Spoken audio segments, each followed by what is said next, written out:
Magandang araw sa inyong lahat. Nang hapong iyon talagang tahimik ang kalsada. Nagsisimula ng pumatak ang ambon nang ihinto ng isang dalaga ang kanyang sasakyan sa isang emergency checkpoint. Tatlong lalaking nakauniporme ng pulis ang agad na lumapit. Walang ibang opisyal. Walang mobile patrol. Tanging ang mapurol na ilaw at ang tunog ng makina ng sasakyan na pinatay na. Taglay ang kapanatagan, iniabot ng dalaga ang dokumento ng kanyang sasakyan. Ngunit ang bumungad sa kanya ay hindi tiket sa paglabag, kundi ang pangingikil ng halagang F2,000. Tapusin na natin dito, sabi ng pulis. Tumanggi ang dalaga. Agad na nagbago ang mukha ng mga tiwali, sinundan ng marahas na tulak at ang dulo ng baril ay idiniin mismo sa kanyang sentido. Iyon ang huling banta na puno ng galit. Ngunit ang kaharap nila ay hindi babaeng iiyak o susuko. Sa loob ng ilang segundo, naagaw ang baril mula sa kamay ng nanutok. Isang malakas na pagbalibag, isang mabilis na sipa, dalawang lalaki ang bumagsak at hindi na nakakilos, ang pangatlo ay nagpanik at tumakbo papunta sa talahiban. Mula sa malayo, ilang residente na nakasaksi ang nagsimulang mag-record ng pangyayari. Gayunpaman, walang nakakaalam kung sino talaga ang dalagang iyon at kung bakit sa gitna ng alikabok at dugo ay bumulong siya ng mahina, simula na ang operasyon. Kaya, sino nga ba talaga ang babaeng ito? At ang iligal na checkpoint na ito, tungkol lang ba talaga sa pera o bahagi ng isang bagay na mas madilim pa? Dahan-dahang lumulubog ang araw sa hapon, nagbubuhos ng ginintuang liwanag na humahaba sa aspalto ng kalsada. Ang mainit na hangin tuwing dapit hapon ay bumabalot sa paligid ng lungsod na nagsisimula ng tumahimik mula sa ingay. Sa gitna ng payapang dapit hapon na iyon, isang dalaga ang mabagal na nagmamaneho ng kanyang paboritong asul na scooter, binabaybay ang rutang araw-araw niyang dinadaanan. Pauwi galing sa trabaho, nakaupo siya ng tuwid. Ang postura ay elegante, ngunit malinaw na alerto. Nakalugay ang kanyang buhok, nililipad ng mahinang hangin. Diretso ang tingin niya sa harap, sinusundan ang daloy ng kalsada na lalong tumatahimik. Walang kahina-hinala, walang masamang kutob, tanging payapang kapaligiran na bumabalot sa biyahe pauwi na tila napakakaraniwan, parang sadyang binagalan ang oras. Hindi pa niya alam na ang mga susunod na sandali ay magpapabago sa lahat. Nang ang langit ay lalong pumula sa likod ng malalagong puno sa gilid ng daan, nagsimulang pumasok ang dalaga sa lugar na bihirang daanan ng sasakyan sa ganitong oras. Ang kalsada na karaniwang dinadaanan lang ng mga nagmamadaling umuwi o mga naglalako ay mas tahimik ngayon kaysa sa karaniwan. Nang lumiko siya sa isang kurbada na napalilibutan ng matataas na damo, nahagip ng kanyang mata ang isang emergency security outpost na hindi pa niya nakita noon. Sa ilalim ng isang lumang asul na tolda, nakatayo ang tatlong lalaking nakauniporme ng pulis na may suot na vest na may nakasulat na checkpoint na mukhang masyadong bago kumpara sa kondisyon ng kanilang tolda. Ang isa sa kanila ay kumaway ng may diin, senyales na huminto siya. Taglay ang kalmadong ugali at respeto sa batas. Binawasan ng dalaga ang bilis, tumabi at ipinarada ang motor ng maayos. Bumaba siya ng dahan-dahan, isinandal ang helmet sa upuan habang pinagmamasdan ang tatlong lalaki na ngayon ay lumalapit ng mailabis na kumpiyansa. Ang isa sa kanila, na matipuno ang katawan, may makapal na bigote, at matalim na tingin, ay humakbang pasulong at nagsabi ng malakas, rehistro at lisensya. Tumango ng marahan ang dalaga, binuksan ang kanyang maliit na bag, at iniabot ang dokumento ng magalang. Eto po, sir, pero gusto ko lang pong malaman kung saang presinto galing ang official checkpoint na ito. Ngayon ko lang po kasi nakita na may checkpoint sa linyang ito. Ang lalaking nagpakilalang Benjo base sa nameplate sa dibdib, ay kinuha ang dokumento nang hindi tinitignan, agad niya itong isinuksok sa bulsa ng uniforme. Special Operations 2, Miss. Oplan sita para sa mga modified na sasakyan at violation sa headlight. Galing kami sa Traffic Management Group ng distrito. Umihip ng marahan ang hangin, dala ang katahimikan na biglang naging nakakailang. Tumingin ang dalaga sa paligid. Walang ibang pulis. Walang mobile patrol. Tanging isang lumang service motorcycle na nakaparada sa tabi ng tolda. Huminga siya ng malalim, na natiling kalmado. Ngunit, ang kanyang diwa ay nagsimulang magtala ng bawat kahina-hinalang bagay. Alam niyang mayroong hindi tama sa lugar na ito, ngunit pinili niyang manahimik. Sa likod ng magalang na ngiti at masunuring kilos, nakatago ang pagiging alerto ng isang taong sinanay na humarap sa panganib. Kahit na nanatiling payapa ang kanyang mukha, matalim ang tingin ng kanyang mga mata, hindi pinalalagpas ang bawat galaw ng tatlong lalaking nakauniporme. Ang kapaligiran sa paligid ng outpost na kanina ay kakaiba lang, ang pakiramdam ay nagsisimula ng mapuno ng tensyon na halos mahawakan. Si Benjo, ang lalaking kanina pa nagsasalita, ay muling tumitig sa kanya nang may mas mabigat na pressure, tila ba tinitimbang kung hanggang saan siya pwedeng puwersahin. Ibinalik niya ang dokumento ng mabagal ang galaw tapos ay nag-cross arms sa dibdib. Ang motor na to, sabi niya habang itinuturo ang asul na scooter gamit ang nguso. Masyadong maliit ang headlight at hindi standard ang gulong sa likod. Labag yan sa Batas Trapiko, Republic Act 4136. Tinaas ng dalaga ang kilay ng bahagya, na natiling malamig at kontrolado ang boses. Gumagana po ang headlight ng motor ko ayon sa standard, sir.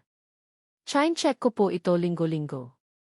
Ang gulong na gamit ko ay ang type na inirekomenda ng manufacturer. Kakapasa ko lang din po sa emission test noong nakaraang 2 buwan. Ngumisi si Benjo. Lumapit siya lalo hanggang sa ang distansya nila ay hindi higit sa 1 metro. Pero ayon sa amin, hindi ito akma at sapat na yun para tiketan ka. Lumingon siya saglit sa kasama sa likod tapos ay muling tinitigan ang dalaga. Bumaba ang tono ng boses niya, halos parang bulong na nandidikdik. Pero kung gusto mong matapos agad, pwede nating pag-usapan. 2,000. Release agad. Muling umihip ang hangin. Ang mga tuyong dahon ay dahan-dahang umikot sa paligid ng outpost. Hindi nagbago ang mukha ng dalaga. Ngunit sa mga mata niya ay lumabas ang kislap ng malamig na kamalayan. Hindi ito checkpoint, ito ay kotong. Tinitigan niya si Benjo ng diretso at walang kurap at nagsabi sa boses na malinaw at matigas, wala akong nilabag na batas at hindi ako magbabayad ng lagay sa kahit sino na hindi makapagpakita ng opisyal na mission order mula sa kapulisan. Binalot sila ng katahimikan, ang 2 ibang lalaki ay nagkatinginan ng may pagkabalisa. Kinuyong ni Benjo ang kamay, namula ang mukha, ngunit nanatiling nakatayo ng tuwid ang dalaga. Handa ang katawan, alerto ang paningin. Hindi siya mukhang karaniwang mamamayan na iniinspeksyon, kundi isang taong tila matagal nang naghihintay sa sandaling ito. Ang tensyon na kanina ay nagyelo sa hangin noong hapong iyon ay dahan-dahang kumukulo. Lalong tumuwid ang tayo ni Benjo. Lumaki ang dibdib sa galit na hirap pigilan. Humakbang siya pasulong hanggang sa ang dulo ng sapatos niya ay halos dumikit na sa dulo ng sapatos ng dalaga. Pinipilit itong tumingala ng kaunti para mapanatili ang eye contact. Magaspang ang hininga, ang boses ay mababa at nagpipigil, ngunit puno ng banta gaya ng kulog bago ang bagyo. Ayoko sa taong nagmamarunong, dahan-dahan niyang sabi. Bawat salita ay binigkas ng sadya. Lalo na ang babaeng nag-aastang alam ang batas, pero hindi alam ang lugar niya. Hindi umatras ang dalaga. Nanatili siyang nakatayo ng tuwid. Ang 2 kamay ay magaan na nakahawak sa harap. Magalang ang kilos, ngunit hindi matitinag. Humihingi lang po ako ng linaw, sir. Kung opisyal na checkpoint ito, ipakita niyo ang mission order. Kung talagang lumabag ako, tiketan niyo ako ayon sa batas. Pero huwag niyong gamitin ang takot ng mga tao para punuin ang sarili niyong bulsa. Ang isa sa mga kasama niya, si Jojo. Isang lalaking matipuno na may malabong tatoo sa braso, ay suminghal ng malakas. Aba, ang galing magsalita. Tiketan na lang natin iyan para madala. Sandali. Itinaas ni Benjo ang kamay para pigilan si Jojo. Ngunit ang tingin ay hindi humihiwalay sa mukha ng dalaga. Sa tingin mo pwede kang mag-inarte dito? Sabi niya habang inilalapit ang katawan. Bumaba ang boses niya hanggang sa halos maging sutsot. Sa tingin mo naglalaro ang pulis? 2,000 ngayon na o iho-hold namin ang motor mo at sasama ka sa presinto sa paraang hindi komportable. Bumuntong hininga ng mahina ang dalaga. Hindi dahil sa takot, kundi sa mata niya ay may kislap ng lungkot, lungkot ng isang taong naniniwala sa batas. Ngayon ay nasasaksihan ang pang-aabuso nito sa pinakamurang paraan. Umiling siya ng marahan. Hindi ako magbabayad at hindi ako sasama sa inyo. Sa sandaling iyon, sumabog si Benjo. Tama na. bulyaw niya na bumasag sa katahimikan ng hapon na kanina ay payapa. Sa marahas na galaw, itinulak niya ang balikat ng dalaga hanggang sa gumuwang ang katawan nito. Ngunit bago pa mailumabas na ibang banta, binuksan ni Benjo ang vest ng uniforme, dinukot ang loob ng damit, at naglabas ng isang itim na maikling baril. Agad na itinutok ang sandata sa mukha ng dalaga. Ang nguso ay ilang sentimetro na lang ang layo, tila naninigas sa ere. Ngumisi ng pangiinsulto si Jojo. Ang pangatlong lalaki na pinakabata ay mukhang kinabahan, lumilingon-lingon ang mata sa paligid. Umungol si Benjo, paos ang boses at puno ng put. Magbayad ka ngayon o pagsisisihan mo to habang buhay. Pero ang hinarap niya ay hindi babaeng manginginig at susuko. Tinitigan lang ng dalaga ang baril sandali tapos ay tinitigan ang mata ni Benjo nang may nakakatakot na kapanatagan. Sa katahimikan, na-realize niyang ito na ang sandaling hinihintay niya. Hindi para sumuko kundi para lumaban. Ang marahas na tulak at ang nguso ng baril na nakatutok sa mukha niya ay hindi nagdulot ng sigaw o iyak gaya ng marahil ay inaasahan ng aapi. Sa halip, ang kapanatagan niya ay tumigas at naging bakal. Tahimik, nakapokus, kontrolado. Ang matatalim niyang mata ay hindi na nagpapakita ng takot. Kinukwenta niya ang distansya, ang gulo at momentum. Hindi siya umatras. Nanatiling regular ang paghinga. Tila ba bumagal ang oras sa paligid niya. Si Benjo na nagsisimula ng manginig ang kamay dahil sa galit ay sumutsot ng mahina. Huling pagkakataon pera ngayon na. Itinaas ng dalaga ang baba. Patag ang boses, ngunit naglalabas ng otoridad na hindi pwedeng maliitin. Hindi ka pulis, manloloko ka. At yung baril sa kamay mo, nakikita ko sa gas retaining plate. Hindi mo man lang alam kung paano hawakan yan ng tama. Namula ang mukha ni Benjo. Tumahimik ka. Hindi mo ako kilala. Hindi pa niya natatapos ang sasabihin. Humakbang pasulong ang dalaga, hindi pa atras. Ang biglaang galaw ay nanggulat kay Benjo at reflex na iginalaw ang braso. Sa loob ng split second, ang galaw niya ay lumagpas sa reaksyon ng karaniwang tao. Hinablot ng kanang kamay niya ang pulso ni Benjo nang may ekspertong presisyon. Habang ang kaliwang kamay ay diniinan ang siko mula sa ilalim. Sa isang magkasabay na galaw na pinagsama ang lakas at teknik. Pinaikot niya ang braso ni Benjo hanggang sa bumitaw sa baril, tapos ay hinila ang katawan nito paharap at ibinagsak gamit ang isang malakas at nakamamatay na judo throw. Tumilapon si Benjo sa lupa, nagliparan ang alikabok. Hinihingal sa gulat, sakit at hindi makapaniwala. Tumayo ulit ang dalaga ng tuwid. Ang baril ay hawak na ngayon ng mahigpit ng kanang kamay niya. Ang dulo ng kanyon ay nakatutok mismo sa dibdib ni Benjo na nakahandusay pa rin sa lupa. Malamig ang boses, matigas, walang kahit kaunting pag-aalinlangan. Ipakita mo ang DE mo, tunay na Z, mission order, at permit to carry firearms ngayon din o aarestuhin kita ayon sa batas. Nang makitang tumumba ang kasama, tumalon si Jojo, pasulong na may galit na sigaw. Walang hiya, ang lakas ng loob mong saktan siya. Sumugod siya na nakakuyom ang kamay, may balak manuntok. Ngunit sa isang maliksing galaw, inusog niya ang katawan, iniwasan ang atake, tapos ay nagpakawala ng spinning kick mula sa kanang gilid. Tumama ng sakto sa dibdib ni Jojo ang hampas na may lakas na nagpatilapon sa malaking katawan ng ilang hakbang. Bumagsak siya ng malakas, tumama ang ulo sa aspalto at hindi na gumalaw. Ang pangatlong lalaki na kanina pa nakatayo at naninigas habang nakatingin sa dalawang kasamahan na nakahandusay, isa ay sugatan, isa ay walang malay. Namutla ang mukha niya. Tinitigan niya ang dalaga tila nakatingin sa isang bagay na hindi galing sa mundo niya. Nang walang sabi-sabi, tumalikod siya at tumakbo, sumuot sa mga damuhan sa gilid ng kalsada, tapos ay naglaho sa gitna ng kaluskos ng mga tuyong dahon. Hindi humabol ang dalaga. Nanatili siyang nakatayo sa pwesto. Nasa kamay pa rin ang baril. Sinusuyod ng mata ang paligid ng may pag-iingat. Sa malayo, ang anino ng ilang residente ay nagsimulang lumabas mula sa likod ng bakod at mga puno. Silang mga palihim na nakasaksi sa pangyayari ay may ilan nang nagtaas ng cellphone para mag-record. Sinulyapan sila ng dalaga saglit tapos ay binalikan ng tingin si Benjo na nagsisimula ng umungol. Gamit ang sanay na galaw, dinukot niya ang bulsa ng uniforme ni Benjo at nakakita ng pitaka. Sa loob ay hindi pulis kundi pekeng ihi na ang litrato ay hindi tugma sa data.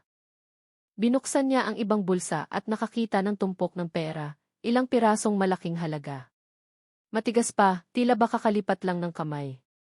Sa likod ng sinturon, nakakita siya ng pangalawang baril, sumpak na gawang kamay na walang serial number. Na may malamig na ekspresyon, tumayo ang dalaga at tumingin sa langit na nagsisimula ng mamula dahil sa dapit hapon. Simula na ang operasyon, bulong niya ng mahina, tila kinakausap ang sarili at bumagsak sila ng mas mabilis kaysa sa inaasahan. Winalis ng dilim ang langit na may kulay na mapusyaw na kahel na dahan-dahang napalitan ng payapang asul ng gabi. Sa gitna ng tahimik na kalsadang iyon, lumilipad pa rin ng mabagal ang alikabok. Tira ng maikli ngunit nakamamatay na labanan. Nakatayo ang dalaga sa pagitan ng dalawang lalaking nakahandusay, isa sugatan, isa walang malay habang ang sumpak ay nakalapag malapit sa kanila at ang peking di ay hawak ng kamay niya. Ang mga residenteng nagsimulang lumapit ay bumuo ng maliit na bilog. Ang iba ay patuloy na nagre-record, ang iba ay bumubulong ng may kaba, hindi makapaniwala sa kakayari lang nilang makita. Isang matandang lalaki ang nagtaas ng kamay. Nanginginig ang boses pero puno ng respeto. "Miss, pulis ba talaga sila?" Hindi sumagot agad ang dalaga. Tumingin siya saglit sa direksyon ng damuhan kung saan naglaho ang pangatlong lalaki tapos ay tumingin ulit sa mga residente. Kalmado ang boses, ngunit may bigat na hindi pwedeng baliwalain. Hindi sila pulis. Mga kriminal sila na nagsuot ng uniforme para manloko, mangikil, at manakot ng mga residenteng walang laban. Tinakpan ng isang batang ina ang bibig niya. Diyos ko, sa tagal ng panahon akala ko opisyal na checkpoint yun. Nagbayad pa ako. Tumango ng marahan ang dalaga. Ang mata ay nagpapakita ng malalim na empatya. At iyan ang dahilan kung bakit kailangan silang pigilan ngayong araw. Inilabas niya ang cellphone mula sa bulsa ng jacket. Mabilis na gumalaw ang mga daliri tapos ay pinindot ang call button. Pagkatapos ng 2 ring, narinig ang boses ng isang babae na matigas, kalmado at puno ng otoridad. "Major Maya." Huminga ng maikli ang dalaga tapos ay nagsalita sa mababa, ngunit malinaw na boses. "Nasa lokasyon ako ng fake outpost sa Salent Eastern Route. 2 ang na-neutralize, isa tumakas papunta sa kanluran, pumasok sa damuhan. Kumpirmado ang pagkakakilanlan. Peking nei, baril na sumpak, at pera mula sa pangingikil. Hindi ito lokal na grupo, sindikato ito." Sa kabilang linya ay narinig ang boses ng papel na mabilis na binabaliktad. Tapos ay bumalik ang boses ni Major Maya. Sa pagkakataong ito ay mas matalim. "Sigurado kang tumakas siya mag-isa. Pero alam niya ang daan. Pupunta siya sa headquarters, kaya habulin mo siya." Utos ni Major Maya nang walang pag-aalinlangan. "Kung parte ito ng sindikato na hinala natin, siguradong may bantay ang headquarters. Nagpadala ako ng mobile team, pero ikaw lang ang makakapasok bago nila sirain ang ebidensya." Tumingin ulit ang dalaga sa direksyon ng talahiban. Halos maglaho na ng tuluyan ang araw. Tumango siya tila kinakausap hindi lang ang cellphone, kundi pati ang tadhana na matagal na niyang hinarap. "Naiintindihan ko. Susundan ko." Ibinaba niya ang tawag tapos ay ibinigay ang sumpak at mga nahanap na dokumento sa matandang lalaki kanina. "Itago niyo to, huwag niyong hayaang may humawak sa katawan nila bago dumating ang official team. Darating ang pulis wala pang 20 minuto. Pero, miss, hindi ba mas mabuting maghintay ka? Masyadong mapanganib ang humabol mag-isa." Isinuot ng dalaga ang helmet nang may matatag na galaw tapos ay pinaandar ang makina ng asul na scooter. Ang mata ay nakatingin ng diretso sa dilim na nagtatago sa bakas ng pagtakas. Ang panganib ay hindi rason para huminto. At ang taong tumakas ay ang susi papunta kay Renz. Ang tunog ng makina ay bumasag sa katahimikan ng gabi nang umalis siya ng dahan-dahan, iniwan ang mga taong nakatayo pa rin. Ngunit sa likod ng kanyang kalmadong ugali, isang misyon na matagal ng plinano ang pumasok na ngayon sa bagong kabanata, hindi lang para buwagin ang sindikato, kundi para harapin ang bagay na mas personal. Nagsimula na ang pangangaso. Lalong lumalakas ang gabi binabalot ang abandonadong industrial area sa kumot ng kadiliman. Natatagos lang. Ang gulong ng asul na scooter ay mabagal na umuusad sa bitak-bitak na aspalto. Halos hindi marinig ang tunog nito sa gitna ng nakakakabang katahimikan. Hindi binuksan ng dalaga ang headlight. Tanging ang malabong low light lang sapat para gabayan siya sa dilim. Para hindi madaling makita, sinundan niya ang bakas ng gulong na naiwan sa maalikabok na lupa, bakas ng sapatos sa basang lupa, at mga bali-baling sanga sa talahiban. Ang lahat ng palatandaang iyon para sa karaniwang mata ay walang kahulugan. Ngunit para sa taong sinanay, ang mga bakas na iyon ay malinaw kasing talas ng palaso sa mapa. Pagkalampas sa hilera ng mga bakanting bodega na nakatayo, parang mga higanting natutulog, itinigil niya ang motor sa likod ng gumuhong pader malayo sa paningin. Bumaba siya ng may magaan na galaw, halos walang tunog parang anino na humalo sa gabi. Mula sa loob ng jacket, inilabas niya ang maliit na communication device, isang wireless earpiece na direktang konektado sa boses ni Major Maya. Nakalapit na ako sa perimeter, bulong niya. Ang boses ay halos hindi mas malakas sa ihip ng hangin sa gabi. Paparating na ang mobile team. 15 minutes pa, sagot ni Major Maya mula sa kabilang linya.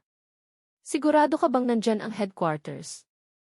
Dalaga sa malayo sa pagitan ng mga guho ng lumang pabrika, ay nakita ang mapurol na liwanag mula sa loob ng isang malaking bodega na ang bubong ay kalahating gumuho na.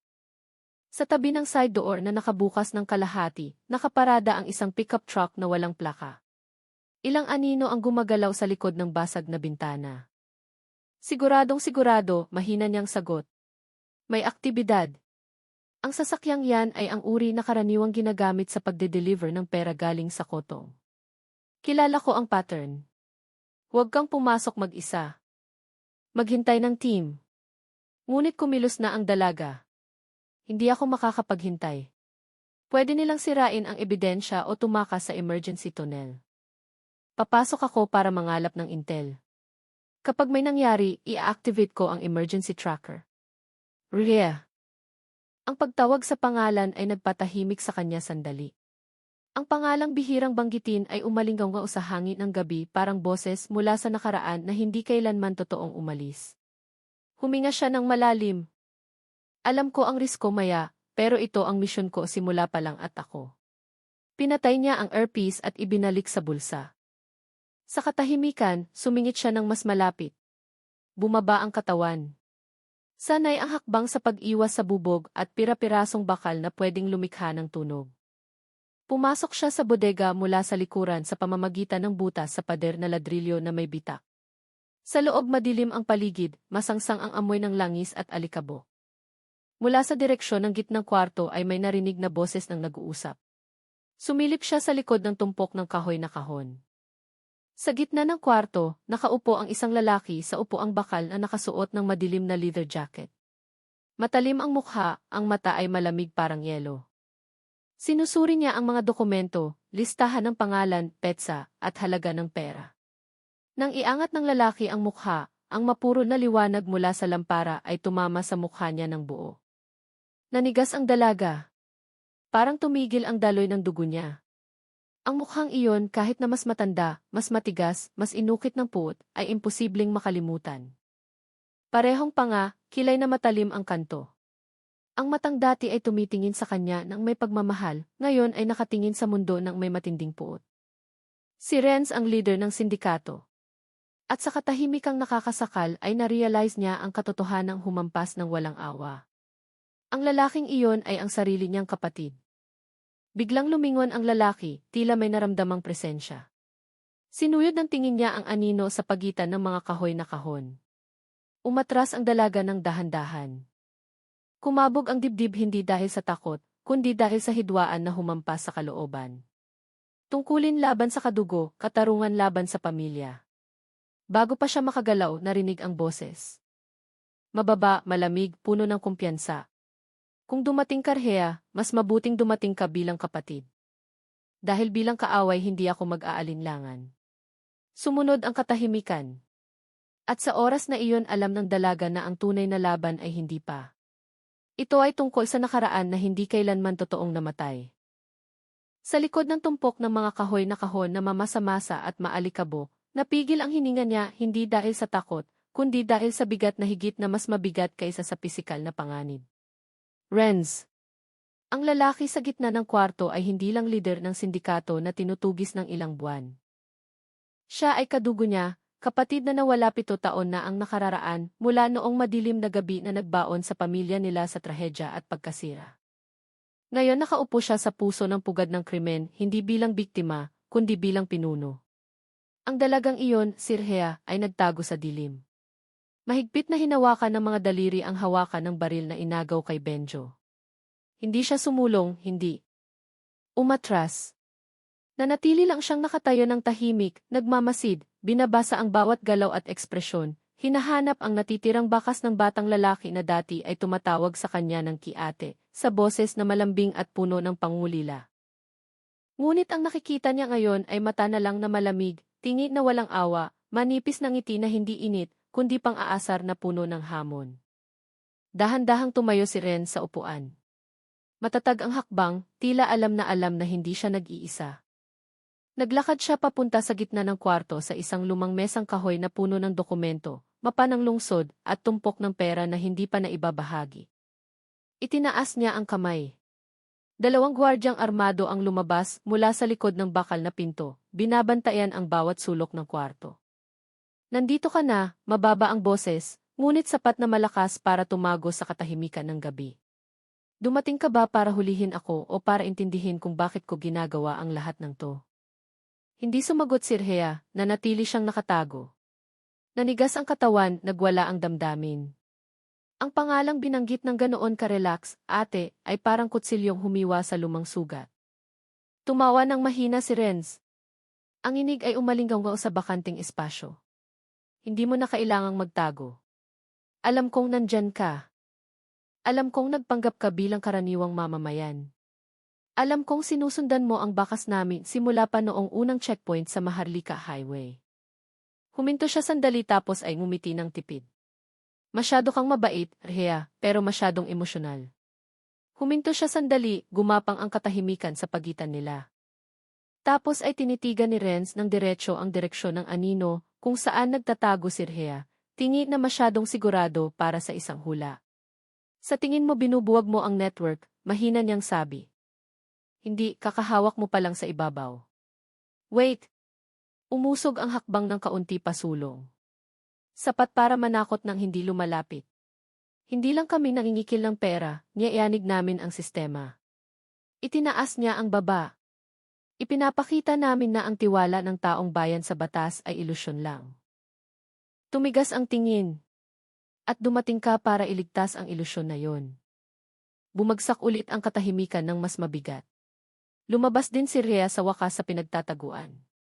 Dahan-dahang tumuwid. Ang baril sa kamay ay hindi nakatutok kay Renz, hindi pa. Ngunit ang tingin ng mata ay matalim gaya ng espada na hindi pa nabubunot sa lalagyan. Malika, Renz, sabi niya. Kalmado ang boses, ngunit may patong ng lakas na hindi matitibag. Hindi ako pumunta para iligtas ang ilusyon. Huminto siya ng split second pinipigilan ang kung ano sa dibdib. Pumunta ako para itigil ang krimen na binabalot mo ng paghihiganti. Tumigas ang tono ng boses hindi dahil sa galit, kundi dahil sa paniniwala. Ikaw ay hindi revolusyonaryo. Kriminal ka na ginagamit ang trauma bilang rason.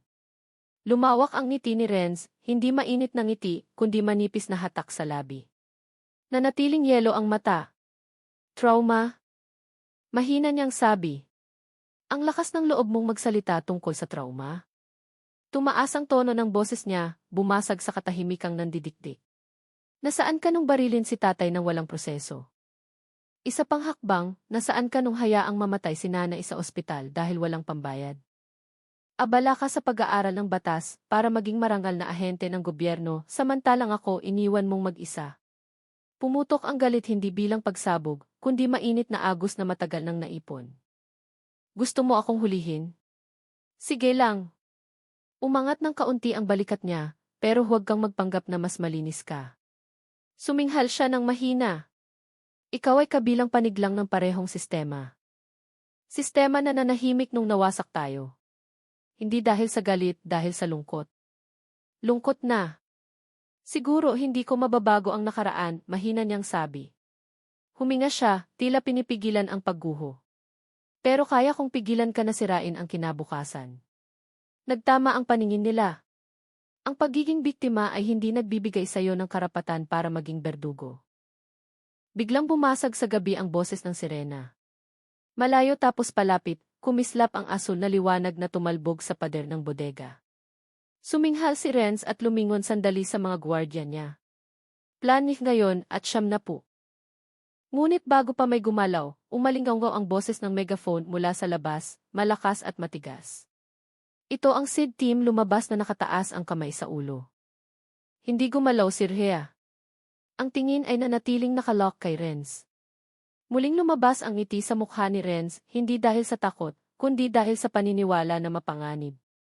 Nanalo ka ngayon, ate. Bulong niya. Pero hindi pa tapos ang digmaang to. Itinaas niya ang kamay ng dahan-dahan. Hindi ako nag-iisa. Tumutusok ang tingin. At hindi mo pa alam kung sino talaga ang nasa likod ng lahat ng ito. Sinubukan ng ilang gwardiya na tumakas, pero hinarangan na ang side door. Sa loob ng ilang segundo, sumugod papasok ang puwersa ng pulisya. Nakatutok ang baril, umalinggaw ang utos, tumalbog sa pader na bakal. Hindi nanlaban si Renz. Ibinigay niya ang baril mula sa bewang, tapos ay itinaas ang kamay ng tuluyan. Ang tipid ng ngiti ay hindi kailanman nawala ng tuluyan. Nang ikandado ng posas ang pulso niya, tinitigan niya si Rhea ng isa pang beses. Nailigtas mo ba ang batas, ha? Napakalambing ng tono ng boses, masyadong malambing. Pero maililigtas mo ba ang kapatid mo? Sa ilalim ng nakakasilaw na spotlight, nakatayo si Rhea ng tahimik na ipit sa pagitan ng tungkulin at dugo, sa pagitan ng katarungan at pagmamahal, na realize na ang tagumpay ngayong gabi ay hindi ang katapusan, kundi simula ng sakripisyo na mas malaki. Ang lumang bodega na sa maraming taon ay naging anino ng organisadong krimen, ay nailawan na ngayon ng malakas na liwanag ng spotlight. Sistematikong kumilos ang mga opisyal ng SID, sinisiguro ang bawat sulok, hinahalughog ang mga tagong kwarto, nakatagpo ng tumpok ng mga dokumento, record book ng transaksyon, estante ng mga sumpak, at mga peking uniforme ng pulis na nakatago ng maayos sa bakal na baul. Inilabas ang mga suspect isa-isa na nakaposas ang kamay. Maputla ang mukha dahil sa takot na may halong ekspresyon ng lamig na nakakakilabot.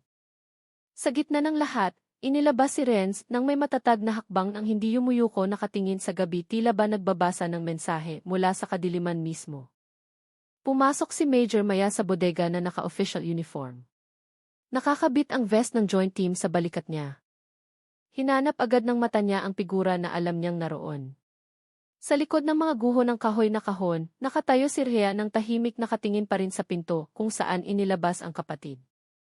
Ang mukha niya ay hindi nagpapakita ng tagumpay, tanging pabigat gaya ng pagkawala na naulit. Major Maya, ang boses ay mababa, may empatya, pero propesyonal. Nagtagumpay ka, Rhea? Nabunyag ang lahat. Interogahin sila bukas.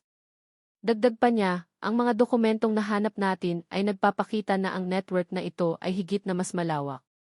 Operasyon sa 5 rehiyon, daan-daang residente ang biktima. Hindi sumagot agad si Rhea. Ang tingin ay nakapako sa sulat sa pader, initials, petsa, at numero na nakaayos parang code.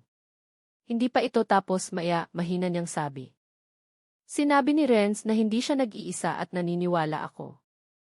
Make Rendols, lumingon siya. Kalmado ang boses pero mabigat. Hindi siya kumilos mag-isa. Masyadong malaki ang nakolektang pera para sa maliit na operasyon. May nag-supply ng uniforme, may nagbigay ng mga sumpak, may nag-leak pa ng schedule ng official raid para makapagsagawa siya ng peking operasyon sa tamang oras. Umiling siya ng tipid. Hindi ito street syndicate. Tumigas ang tingin. Ito ay systemic infiltration. Napakunot noo si Major Maya. Infiltration. Tumango si Rhea, itinuro ang isang pahina ng listahan ng pangalan sa forensic file. Tignan mo ang mga pangalang to, hindi lang basta salarin. Ilang segundong katahimikan, ang iba ay dating miyembro ng kapulisan na tinanggal ng misteryoso. Itinuro niya ang isang initial at ito ay naging aide ng general bago nawala 2 taon na ang nakararaan. Tinitigan siya ni Major Maya ng seryoso. Kung totoo na may internal na tiwali, hindi na ito karaniwang krimen. Banta na ito sa institusyon. Tumpak. Maikling sagot ni Rhea. Nagdagdag siya, mas mababa ang boses pero matigas. At hindi si Renz ang utak. Parte lang siya ng plano na higit na mas malaki. Baka nga isinasakripisyo na siya. Tinitigan siya ni Major Maya ng matalim. Sigurado ka bang kaya mo siyang harapin ng personal sa unang pagkakataon ngayong gabi? Pumikit sandali si Rhea. Ang alaala ng nakaraan ay humampas ng walang awa. Ang nasunog nilang bahay, ang rejection letter ng report mula sa pulisya, ang iyak ng nanay niya na hindi naging tama kailanman. Tapos ang anino ng isang batang lalaki na 18 anyos, si Renz na wala pagkatapos sumigaw na ang batas ay hindi kailanman naging patas. Nang imulat ulit ni Rhea ang mata, ang tingin ay matalim, nagyelo at puno ng desisyon. Hindi na ako ang ate na nang iwan sa kanya, Maya, mahina niyang sabi. Ngayon ako ay ahente na kailangang ibunyag ang katotohanan gaano man kalalim ang hukay. Kahit na ang ibig sabihin noon ay harapin ang anino ng sarili kong pamilya. Tumango ng marahan si Major Maya tapos ay tinapik ang balikat ni Rhea ng magaan. Magsisimula ang interrogation team bukas ng umaga. Kailangan mong naroon. Tandaan mo hindi ka lang saksi. Bahagi ka ng investigasyon na to at baka ikaw lang ang makakapagpasalita sa kanya. Tumingin si Rhea sa direksyon ng mobile patrol na nagsisimula ng umalis sa lokasyon. Kumukurap ang asul na ilaw binabasag ang gabi. Sa loob ng isa sa mga sasakyan, nakatingin si Renz sa labas mula sa likod ng frosted glass. Tila ba nararamdaman ang tingin niya, itinaas nito ang isang kamay at hinawakan ang salamin mula sa loob. Tapos ay naglaho ang sasakyan nila mo ng hamog sa gabi. Tahimik na ang bodega ngayon. Ang natira ay bakas ng paa, mansa ng dugo, at sikretong hindi pa nabubunyag. Ngunit para kay Rhea, ang gabing ito ay hindi katapusan. Ito ay simula ng paglalakbay na higit na mas madilim papunta sa pusod ng kasamaan na matagal nang kumakain mula sa loob. At sa pagkakataong ito handa siya. Hindi siya tatakas. Haharapin niya ang lahat hanggang sa huling patak ng dugo. Dahan-dahang sumisikat ang araw sa likod ng mga gusali ng headquarters ng pulisya, nagdadala ng manipis na liwanag na tumatago sa bintana ng interrogation room sa 3th floor. Mamasa-masa pa ang hangin sa umaga, nababalutan ng hamog na hindi pa tuluyang naglalaho. Sa loob ng sterile room na may soundproof walls, maliwanag ang ilaw ng neon, tumatalbog sa malamig na mesang bakal at salamin. One way na nagtatago sa mga nagmamasid sa likod nito. Sa likod ng salamin, nakatayo si Major Maya kasama ang 2 senior officer, pinagmamasdan ang bawat galaw ng presong si Renz. Nakaupo siya ng tahimik, nakaposas ang kamay, mukhang walang ekspresyon. Tila ba hindi siya suspect, kundi bisitang inimbita. Sa kabilang panig ng kwarto, nakaupo si Rhea kaharap niya. Hindi siya nakasuot ng uniforme, tanging itim na polo at manipis na jacket. Ngunit ang postura niya ay naglalabas ng otoridad na hindi pwedeng baliwalain. Binuksan niya ang isang makapal na file na may official logo ng National Intelligence. Tanda na hindi lang ito karaniwang criminal interrogation, kundi cross-agency operation. Ngumiti ng tipid si Renz nang makita siya. Dumating ka, sabi niya. Akala ko magpapadala sila ng piskal o detective. Pamilya pala. And the first? Tinitigan siya ni Rhea nang hindi gumedyoang.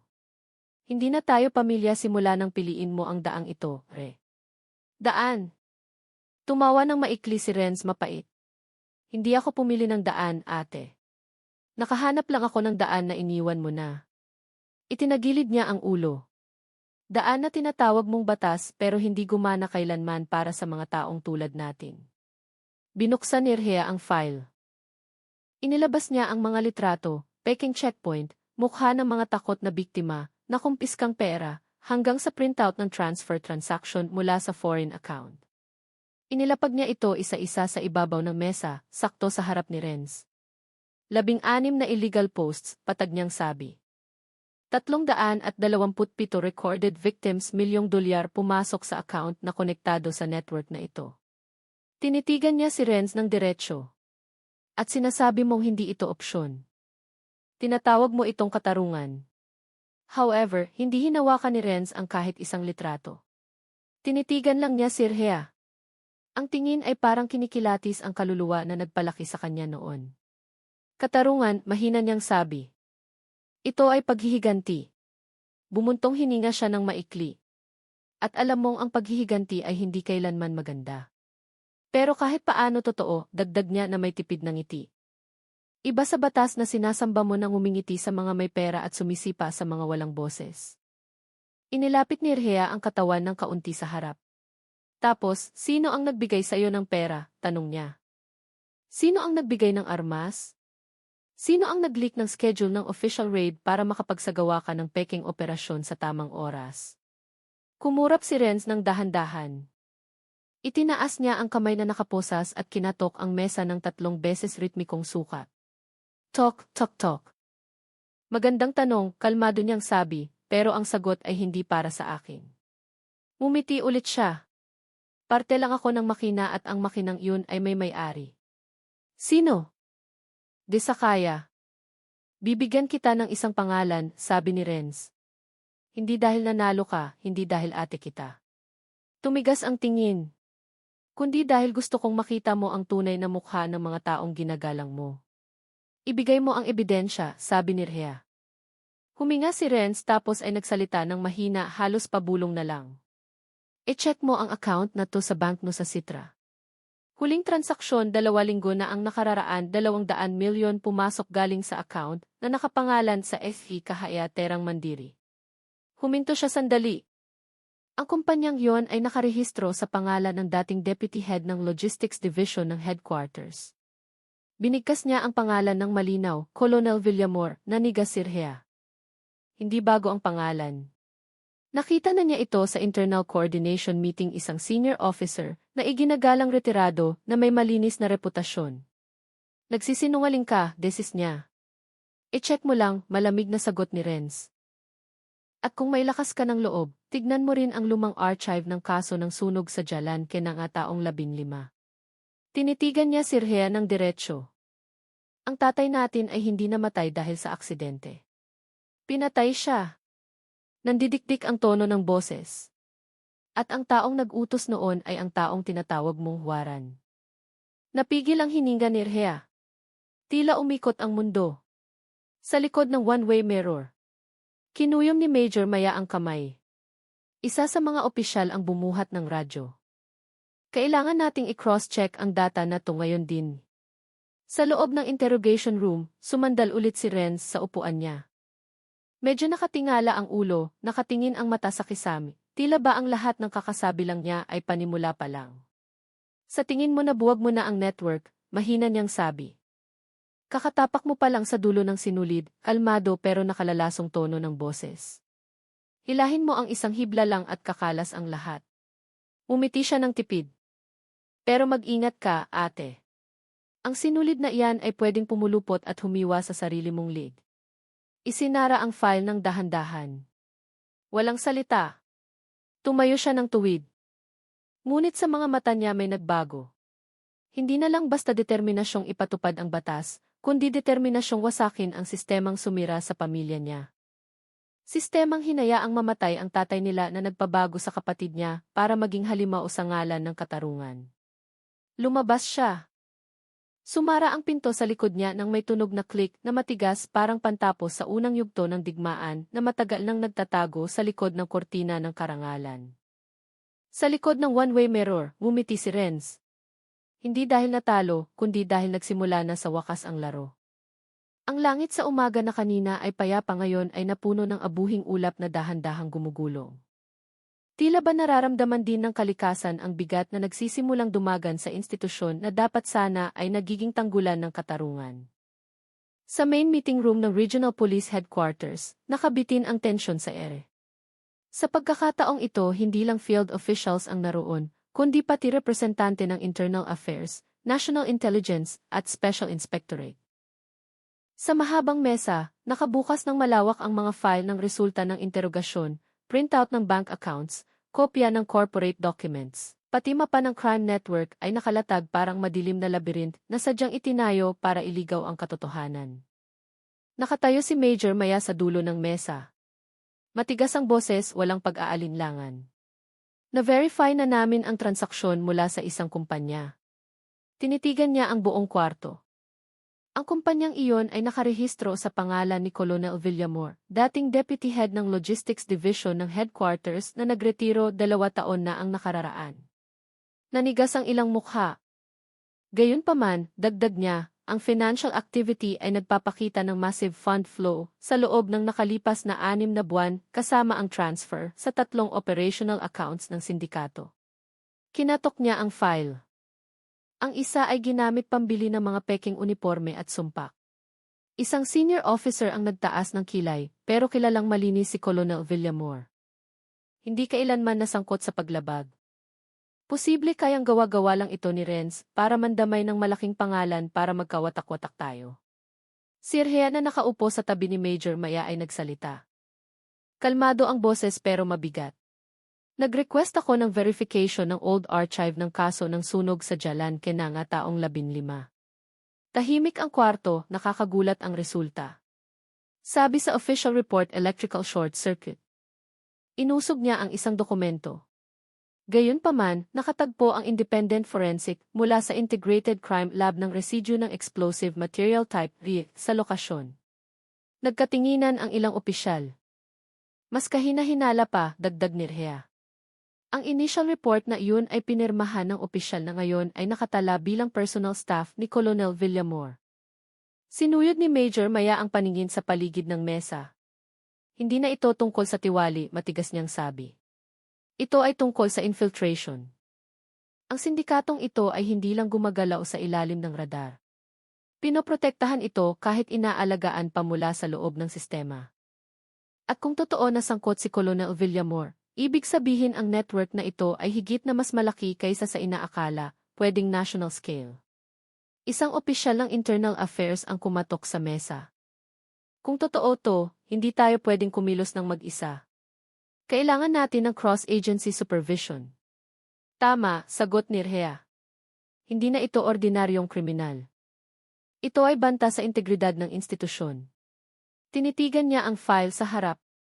Doon nakapaskil ang litrato ng tatay niya sa tagal ng panahon. Itinuring na biktima ng aksidente ngayon ay katabi na ng forensic report na nagsasabing maisabotahe. Huminga siya ng malalim. Hindi ko hinihingi ito para sa paghihiganti. Tumaas ang tingin niya. Hinihingi ko to para sa katotohanan. Kung ang institusyon na dapat sana ay nagpoprotekta sa taong bayan ay pinoprotektahan pala ang kriminal, guguho ang tiwala. At kapag nangyari iyon, mawawala ng mukha ang batas ng bansa. Bumalot ang katahimikan. Sa huli si Colonel Rahmat, head ng Internal Oversight Division ay nagsalita. Magsasagawa tayo ng preventive arrest laban kay Colonel Villamor para sa intensive investigation. Tinitigan niya ng matalim. I-freeze agad ang company accounts. Lahat ng miyembro na nakatalang may koneksyon sa illegal checkpoint posts ay iinspeksyonin ulit, kasama ang mga retirado na. Tumango si Major Maya. At ang initial findings na ito ay ire-release natin sa publiko. Karapatan ng taong bayan na malaman na hindi nagbubulag-bulagan ang pulis, dagdag niya. Nanililinis namin ang sarili naming katawan mula sa loob. Tumingin si Rhea sa labas ng bintana. Sa bakuran ng headquarters, nagtipon na ang mga journalist. Nakataas ang kamera naghihintay ng official statement. Alam niyang ang araw na ito ay hindi lang tungkol sa pag-aresto, ito ay tungkol sa pagbabalik ng tiwala. Ngunit malalim sa puso niya, sadar si Rhea. Hindi si Colonel Villamor ang dulo. Siya ay isang matalang at si Renz. Sa likod ng rehas baka hindi lang basta salarin, kundi susi na sadyang pinakawalan para mabuksan na sa wakas ang pinakamalaking sikreto. Nang matapos ang meeting at gumalaw ang mga opisyal papunta sa press room, bumulong si Rhea kay Major Maya. Hindi pa tapos ang gyera. Ito ay first round pa lang. Huminto siya sandali. Ang kaaway natin ay hindi nagsusuot ng peking uniforme. Nagsusuot sila ng bituin ng karangalan. Tinitigan siya ni Major Maya tapos ay tumango ng marahan. Kung ganoon harapin natin sila gamit ang katotohanan, sabi niya. At gamit ang buhay kung kinakailangan sa labas tumutunog ng mahina ang sirena ng mobile patrol na nagdadala kay Colonel Villamor papunta sa examination room. At sa likod ng lahat ng iyon, ang anino na mas malaki ay nagsisimula ng magpakita ng silweta nito. Ang katotohanan kapag napagalaw na ay hindi na mapipigilan kahit kailangan pang gibain ang lahat. Noong araw na iyon, ang langit ng lungsod na sa loob ng ilang linggo ay puno ng tensyon ay gumaan ang pakiramdam. Tila ba nakahinga ulit ang taong bayan matapos ang matagal na pagpigil sa pagkabalisa. Sa bakuran ng headquarters ng pulisya, nakatayo ng tuwid ang bandila. Isang opisyal na press conference ang idinaos hindi lang para ianunsyo ang pag-aresto, kundi bilang bukas na pag-amin sa kabiguan ng institusyon at determinasyong magbago. Tumaas ng mataas ang kamera ng national at local media. Nakakasilaw na umilaw ang spotlight. Dumagundong ang boses ng mga reporter nang umakyat sa podium ang Regional Police Commander. Matigas ang mukha. Umalingaw-ngaw ang boses niya sa loudspeaker tumatago sa umpukan. Ang enforcement operation laban sa illegal checkpoint syndicate na ito ay hindi tugon sa isang pangyayari, sabi niya habang nakatingin ng diretso sa kamera. Ito ang rurok ng secret investigation na tumagal ng 8 buwan base sa daan-daang report ng komunidad tungkol sa pangingikil na nagkukunwaring pagpapatupad ng batas. Huminto siya sandali. Ngayong araw ipinapaalam namin na 23 suspect ang nakulong, kasama ang network leader na si Renz na napatunayang hindi opisyal na opisyal, kundi utak sa likod ng network ng mga peking pulis na nag-operate sa iba't ibang rehiyon. Sa gilid ng entablado, nakatayo si Rhea sa anino. Nakasuot siya ng sibilyan, sinasaksihan ang lahat ng tahimik. Hindi siya lumabas sa harap ng kamera. Ngunit para sa mga nakakaalam, siya ang sentro ng buong operasyong ito. Nagpatuloy ang commander, kinukumpirma rin namin ang pagkakasangkot ng isang tiwaling dating opisyal na may ranggong kolonel na ngayon ay sumasailalim sa intensive investigation dahil sa hinalang pagpopondo at pagbibigay ng proteksyon sa network na ito. Tumigas ang tono ng boses. Ang institusyong ito ay hindi po protekta sa sinumang umaabuso sa tiwala ng taong bayan. Lilinisin namin mula sa loob kahit na kailangang isakripisyo ang malaking pangalan. Pumutok ang spontaning palakpakan mula sa hanay ng mga residente. May nagtaas ng poster na may nakasulat na, "Salamat, Pulis." Honest, naniniwala ulit kami. Isang nanay na nasa middle age ang umiyak ng mahina habang yakap ang anak. Sa wakas hindi na natin kailangang matakot kapag pinapahinto sa daan. Ngunit para kay Rhea, ang tagumpay na ito ay hindi ang katapusan. Alam niyang ang simpatya ng publiko ay pwedeng dumating at umalis. Ang walang hanggan lang ay ang katotohanan at ang katotohanang iyon ay hindi pa ganap na nabubunyag. Ilang oras ang lumipas sa special detention room sa basement ng headquarters. Ang atmosphere ng neon light ay umiilaw ng mapurol, malamig ang hangin dahil sa aircon. Sa likod ng rehas na bakal, nakaupo si Ren sa sementadong bangko. Suot pa rin ang orange na damit ng preso. Medyo mahaba ang buhok, mas matalim ang mukha kaysa dati. Hindi siya mukhang taong talo. Mukha siyang taong naghihintay. Bumukas ng dahan-dahan ang pinto. Si Rhea kasunod si Major Maya. Nakatayo silang dalawa sa harap ng selda, tinitignan siya. Inangat ni Renz ang mukha at ngumiti ng tipid. Naniniwala silang mahal na ulit ang pulis. Naging patas ulit ang mundo. Hindi ngumiti si Rhea. Patas, mahina niyang sabi. Alam mo kasing husay ko. Ibabaw pa lang to. Tinitigan niya ng matalim. Isang pangalan lang si Colonel Villamor. Sino ang nasa itaas niya? Sino ang nag-utos ng pagpatay sa tatay natin? Sino ang sumira ng ebidensya, nagbaon ng report at hinayaan tayong masira? Matagal siyang tinitigan ni Renz. Tapos dahan-dahan siyang tumayo at lumapit sa rehas. Sa tingin mo sasabihin ko sa'yo? Sa tingin mo ililigtas ko ang ate ko mula sa impyernong ginawa mo sa pag-iwan sa amin? Humakbang si Major Maya ng isang hakbang pasulong. Renz, pwede mo pang pagaanin ang parusa. Higit pa doon, mapipigilan mo ang pagdanak ng mas maraming dugo, matigas niyang sabi. Kung may malaking network, ang mga inosenteng tao ay patuloy na magiging biktima. Tumawa ng mahina si Renz mapait. Taong bayan, sabi niya, matagal na silang biktima simula nung piliin ng sistemang to na protektahan ang Afterina. Natahimik siya sandali. Blanko ang tingin, tila tumatago sa panahon. Sige, sabi niya sa huli, bibigyan kita ng isang pangalan. Huminga siya ng malalim. Hindi dahil gusto kong manalo ka, kundi dahil gusto kong malaman mo kung sino ang totoong sumira sa pamilya natin. Binigkas niya ito ng dahan-dahan malinaw. General Soriano, dating head ng Internal Affairs Bureau. Siya ang nagpatigil ng investigasyon ng kaso ng sunog. Siya ang nag-pressure sa regional police para hindi ituloy. Wena. At siya ang nag-alok sa akin na sumali 2 taon na ang nakararaan. Nanigas ang tingin ni Rhea. Ang pangalan na iyon ay hindi lang pamilyar. Alamat siya, honorary retiree, kilala bilang ama ng reforma ng institusyon, ngayon ay nagsisilbing advisor ng National Security Agency. Sabihin mo sa kanya, tuloy ni Renz ng mahina. Sinabi kong simula na ang laro. Namutla ang mukha ni Major Maya. Kung totoo to, pigil niyang sabi. Hindi na ito kasong kriminal. High-level conspiracy na to. Bumalik si Renz sa pagkakaupo na katalikod patag ang boses niya. Gusto mo ng katarungan, sabi niya. Kung ganoon ihanda mo ang sarili mo para maabot ang tuktok, kailangan mong lampasan ang mga bangkay na hindi nakikita. Huminto siya sandali at sa pagkakataong ito baka isa sa kanila ay ako. Isinara ang pinto ng detention room ng dahan-dahan. Tahimik si Rhea. Ang paningin ay nakapako sa figura na tinuruan niyang magbasa noon batang tumatawag sa kanya ng ate ng puno ng. Ngayon siya ay kaaway ng batas, pero siya rin ang tanging daan papunta sa katotohanang nakatago sa likod ng kortina ng karangalan at ranggo. Sa labas nagsimulang bumuhos ang ulan, binabasa ang lupa ng police headquarters. Tila ba sinusubukan din ng langit na hugasan ang kasalanang matagal nang namuo. Sa puso niya, sumumpa si Rhea na hindi siya titigil. Hindi para sa posisyon, hindi para sa parangal. Hindi ito ang katapusan. Ito ang simula ng digmaan na higit na mas malaki. Digmaang hindi makikita sa dyaryo. Digmaang mapapanalo lang ng mga naglalakas loob na labanan ang anino mula sa loob.